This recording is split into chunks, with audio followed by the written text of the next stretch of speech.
What's up? Welcome to another Shane Says. It's been about a couple weeks, 2 weeks roughly, exactly, not about 2 weeks since I last did an episode.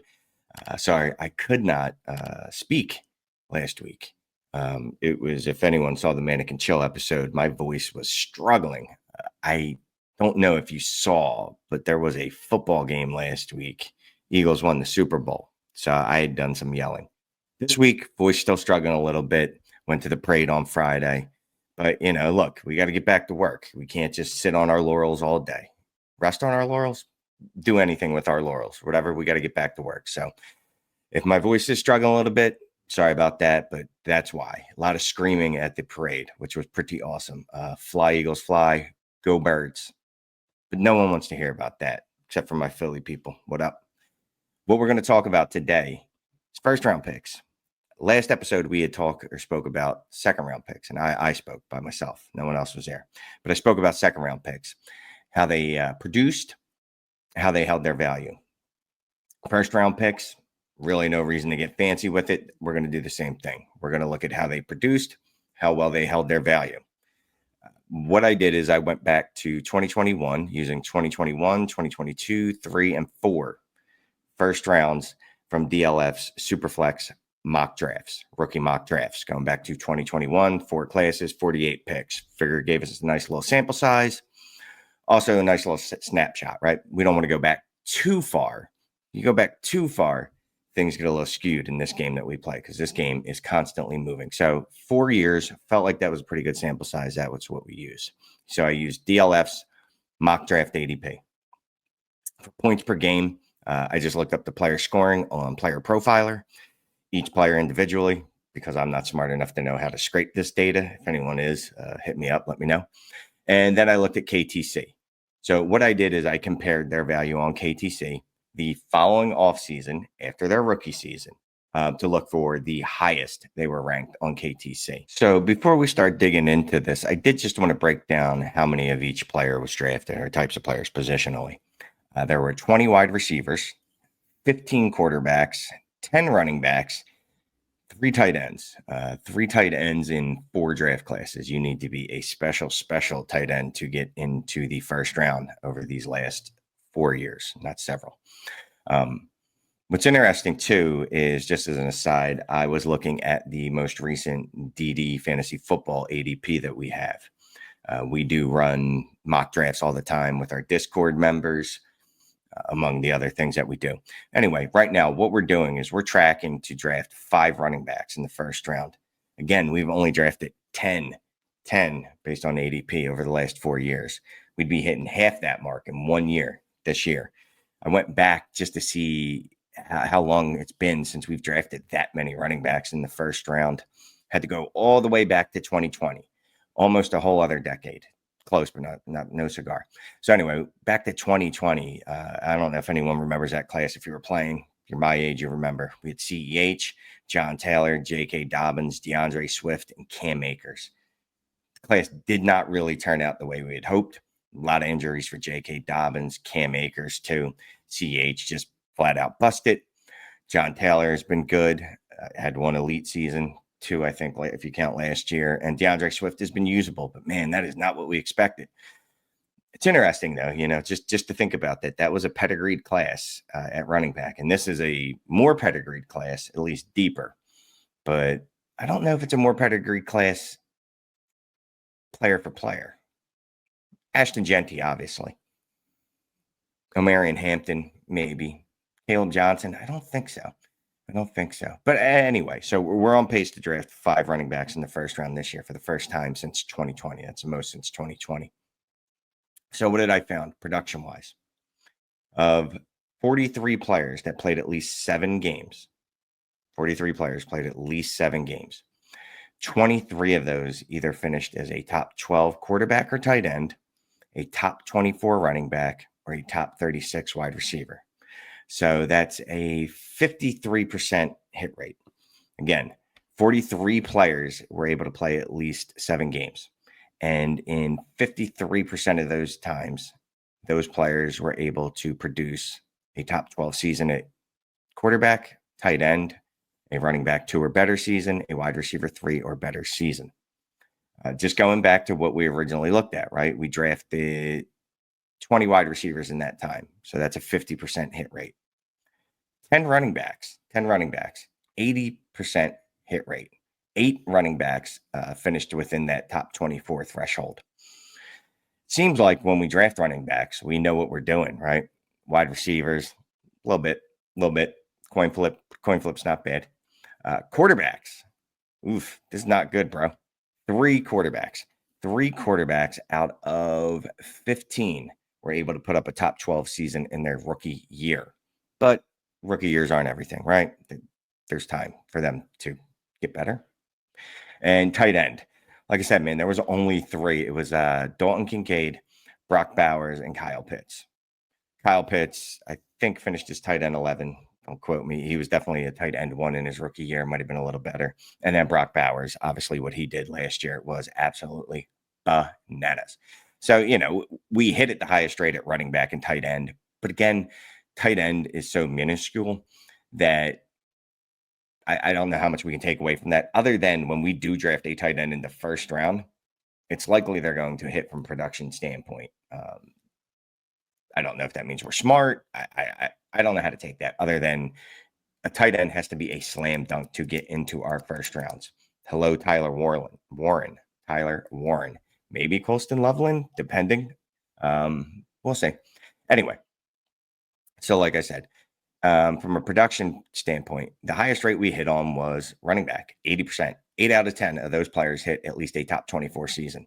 Again, that seems to me to at least show, or at least leads me to believe, that when running backs are drafted in the first round of our rookie drafts, we know that we probably should draft them following the ADP. And I'll just put this out there. It's probably not a bad idea to follow ADP. I know it's fun to go off on your own, traveling down a different road or whatever, but if you just follow the ADP sometimes, probably a good idea.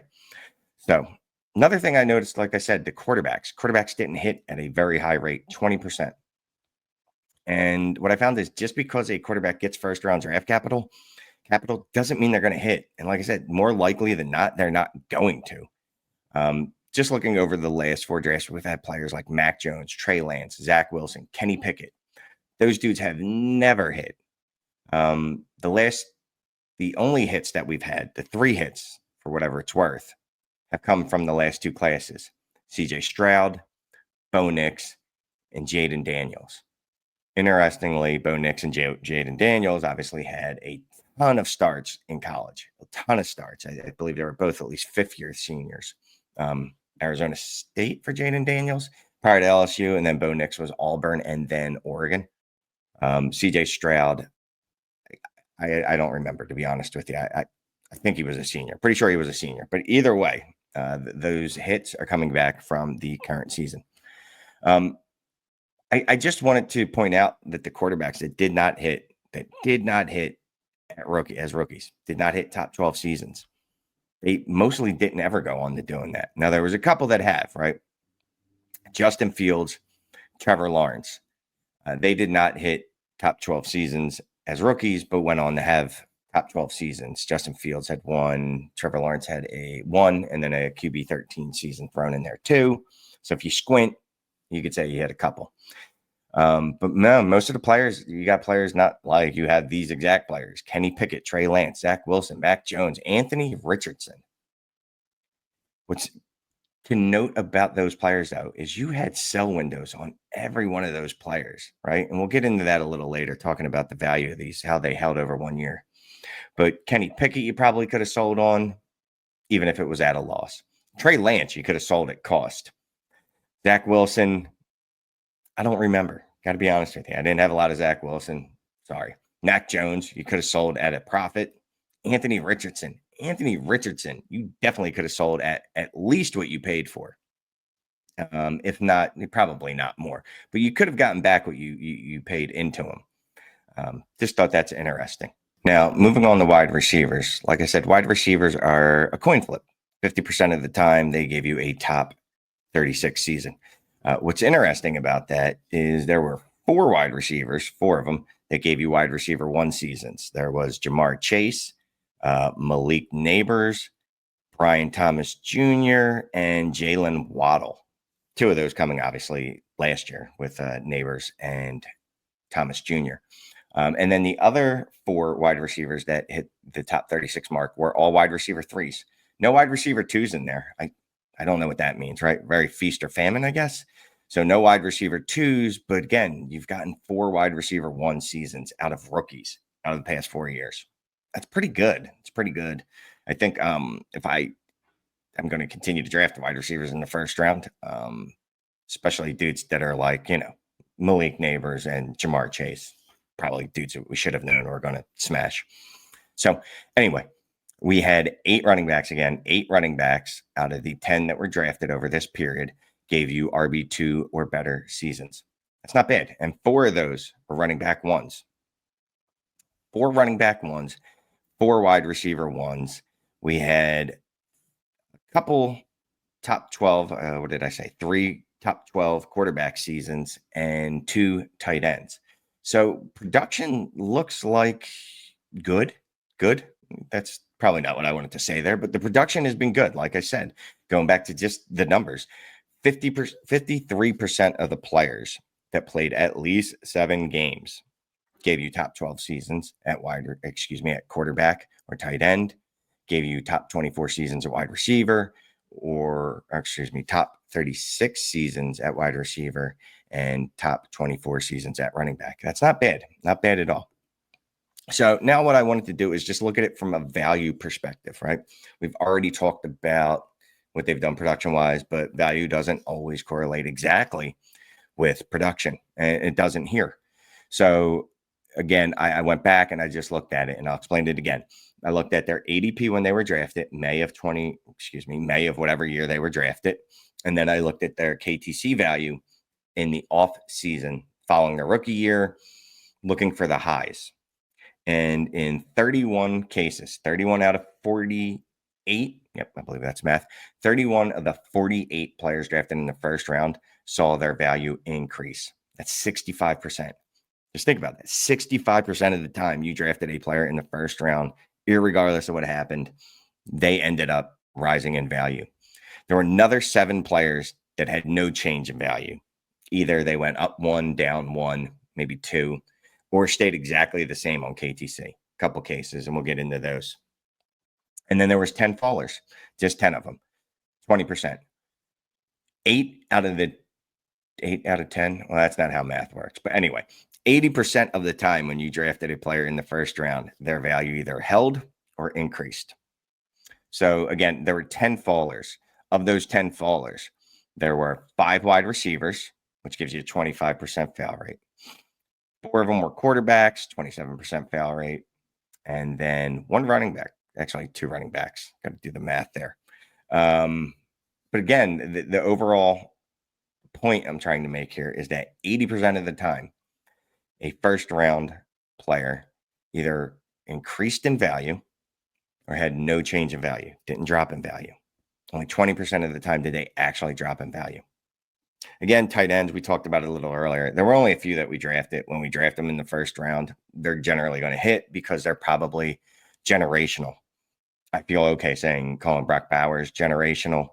Kyle Pitts, I know it might be hard to remember. Those were the days. My dude was definitely generational. So I just want to break it down by tiers, right? Because a lot of times people say, well, what's the difference between the first, early first, late firsts? Okay. 101 to 104, there were 75% of the time, those picks rose in value or there was no change. That's an early first, 101 to 104. Mid firsts, 105 to 108. 12 either rose in value or there was no change. Again, 75%. Then 109 through 112. 9, 10, 11, 12. Yep, that's 4. Just got to check my math real quick. 87% of the time, those players either rose in value or held their value. 2 fallers. Sky Moore. I was all over Sky Moore. I'll take the L there. I definitely, one thing I'm going back and looking at these drafts, looking at Sky Moore and CEH specifically, how much I let landing spot over everything dictate where I valued those players. It's okay. Landing spot should definitely be a part of the puzzle, but I think I use that as the main piece of the puzzle. Like it was like a 2-piece puzzle, and their landing spot was 90% of that puzzle, and then everything else was 10%. Probably not great, but anyway, Sky Moore. Jonathan Brooks also fell. John Brooks, for obvious reasons. John Brooks tore his knee, his ACL again. So yeah, obviously that's going to have a specific or a significant effect on your value. And also you have to look at sometimes how production affects value, right? Xavier Worthy didn't put up a top wide receiver 3 season, a top 36 wide receiver season. But what he did do over the last 3 weeks of the regular season, 15, 16, 17, my dude scored over 20 points per game. His Trinity was a 6.39. His Trinity score. Check that out on DD Fantasy. And just by the way, join DD Fantasy. If you're not part of ddfantasyfootball.com, you need to be.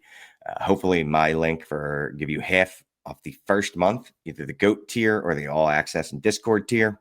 You hit that up or DM me. I'll share that with you. Try us out for the first month, half off. I promise you'll love it. Tons of different Discord channels, exclusives. Like I said, we're doing some ADP, Heisman voice chat. It's a dope place to be. You get access to the Trinity score, the Ward tool, the site, etc. Anywho, Xavier Worthy, 6.39. Trinity score, it's like low-end wide receiver 1. And then in the AFC Championship and the Super Bowl, he balled out over 230 receiving yards. Now, in the Super Bowl, a lot of those yards didn't mean anything, if we're being honest. The Eagles had already smashed Kansas City to smithereens, and those points didn't matter at all. 22 points, I think the win was by. I don't even remember because it didn't matter. It was a fake score. It was the big easy. I'm just saying that. It was really, really easy. Anywho, still, Xavier Worthy balled out at the end of the year and balled out in the playoffs. So he's seen his value increase on KTC, probably outsizing his 11 points per game or whatever it is he scored. He was like wide receiver 40. But, still not bad. Anyway, anywho. So just to hit on something, when a player finishes as a top 36 wide receiver, a top 24 running back, or a top 12 quarterback or tight end, their value always increases. Well, most of the time it increases. Not all the time. 19 out of 23 times that happened, that player's value increased. So you're like, Shane, what's going on with those other 4? Don't worry. I got you. I will talk about those other 4. Those other 4, well, 3 of them were Kyle Pitts, Bijan Robinson, and Brock Bowers. They had nowhere to go. Like their value was already so high that it had nowhere to go. I think Kyle Pitts was tight end 2 when he was drafted. Brock Bowers was tight end 1 when he was drafted, and Bijan Robinson, man, Bijan was loved. Running back 1. Their value couldn't go any higher. You can't get higher than the highest. So another thing I wanted to note. So in 12 cases where the players didn't finish as a QB1, tight end 1, RB2, or wide receiver 3, they still saw their value rise, right? Even when 12 times, which is 12 divided by 40, is like 25% of the time, these players did not hit that scoring threshold, but still saw their value increase. Half the time, and it makes sense, half of that time was because it was quarterbacks. And generally, we don't expect quarterbacks to smash out of the gate, right? Not everyone's going to be Jaden Daniels. Not everyone's going to be CJ Stroud. Hurts my heart to say it, but it's true.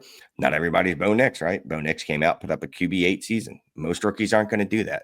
So what's happening is a lot of times we are, I guess, looking at quarterbacks in the long run, right? Obviously, their first year production isn't going to be the end of them. Trey Lance, notwithstanding. But, like Caleb Williams, I don't think anyone looks at Drake May. Drake May had a good rookie season, but he wasn't a top 12 quarterback. But their value is still going to hold steady or increase because we still expect better out of them going forward.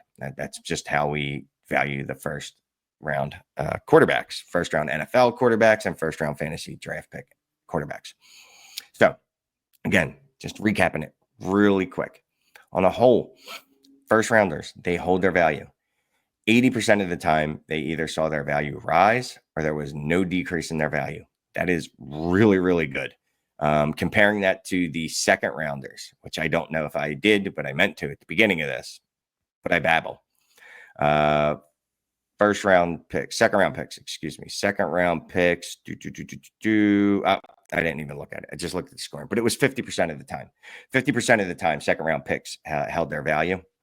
I remember that from the last episode. First round picks, 80%.